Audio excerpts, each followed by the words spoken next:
నేను అడుగుతా ఉన్నా, ఇంతకుముందు వీళ్ళు రౌడీ షీటర్లుగా లేరు.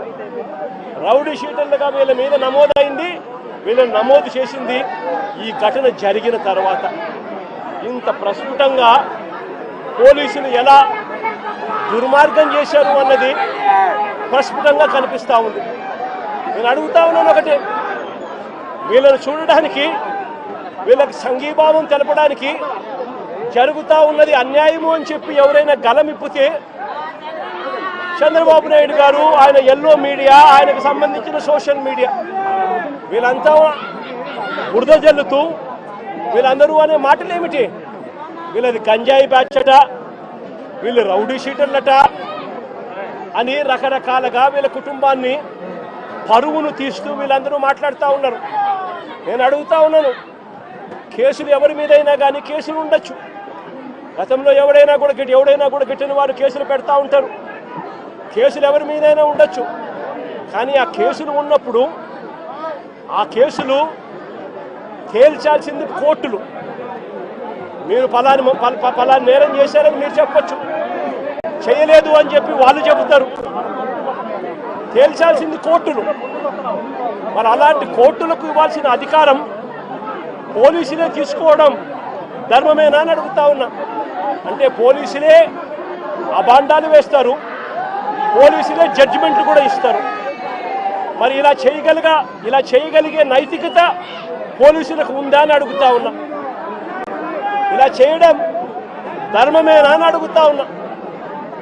చంద్రబాబు నాయుడు గారి మీద ఇదే పోలీసులు చెప్పే లాజిక్కే, ఇదే సోషల్ మీడియాలో తెలుగుదేశం పార్టీకి సంబంధించిన వాళ్ళు దొంగ పోస్టులు పెడతా ఉన్న తీరునైతేనేమి, ఇదే ఈనాడు, ఆంధ్రజ్యోతి, TV5 లాంటి మీడియాలు, ఎల్లో మీడియాలు నడుపుతా ఉన్న కథనాలు అయితేనేమి, వీళ్ళ మీద కేసులున్నాయని నేను అడుగుతా ఉన్నా.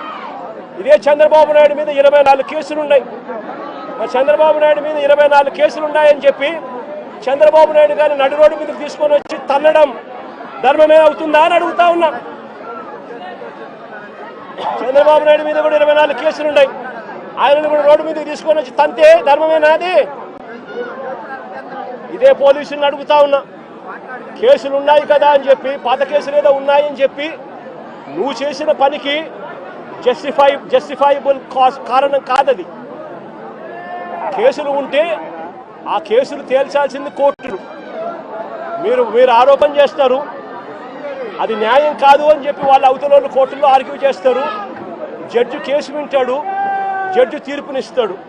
అంతేకాని పోలీసులు ఇలా కేసులు గతంలో ఉన్నాయి కదా అని చెప్పి తీసుకొని వచ్చి నడి రోడ్డు మీద వాళ్ళను నిల్చోబెట్టి వాళ్ళ కుటుంబ పరువును తీస్తూ వాళ్ళను షేమింగ్ చేసే కార్యక్రమం పోలీసులకు లేనే లేదు.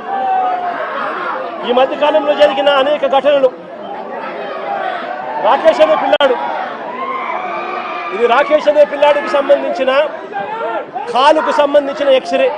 అంటే నా పక్కనున్న పాప వాళ్ళ అన్న, నా పక్కనున్న పాప ఇంజనీర్, వాళ్ళ అన్న రాకేష్ పాలిటెక్నిక్ మెకానికల్.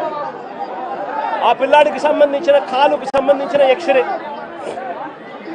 ఇలా కాలు ఇరిగిపోయింది, లోపల రాడ్ ఉంది, రాడ్ పెట్టి ఆ రాడ్కు కాలును ముడేసి డాక్టర్లు ఈ మాదిరిగా ఉన్న పరిస్థితిని చూస్తే పోలీసులు ఆ కాలు మీద కాలు పెట్టి నడి రోడ్డు మీద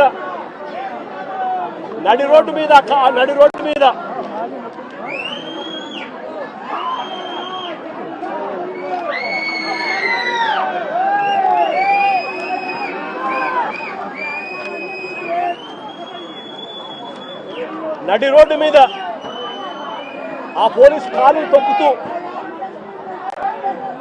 ఆ రాకేష్ అనే పిల్లోడిని ఇలా కొట్టడం, అది కూడా నడి రోడ్డు మీద షేమింగ్ చేస్తూ చేయడం ధర్మమేనా అని అడుగుతా ఉన్నా. హరి అనే వ్యక్తి,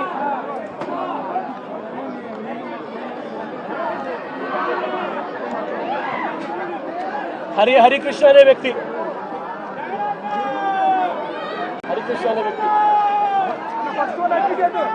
హరికృష్ణ అనే వ్యక్తి, ఈ వ్యక్తి మీద ఈ మధ్య కాలంలోనే దాచేపల్లిలో దాచేపల్లిలో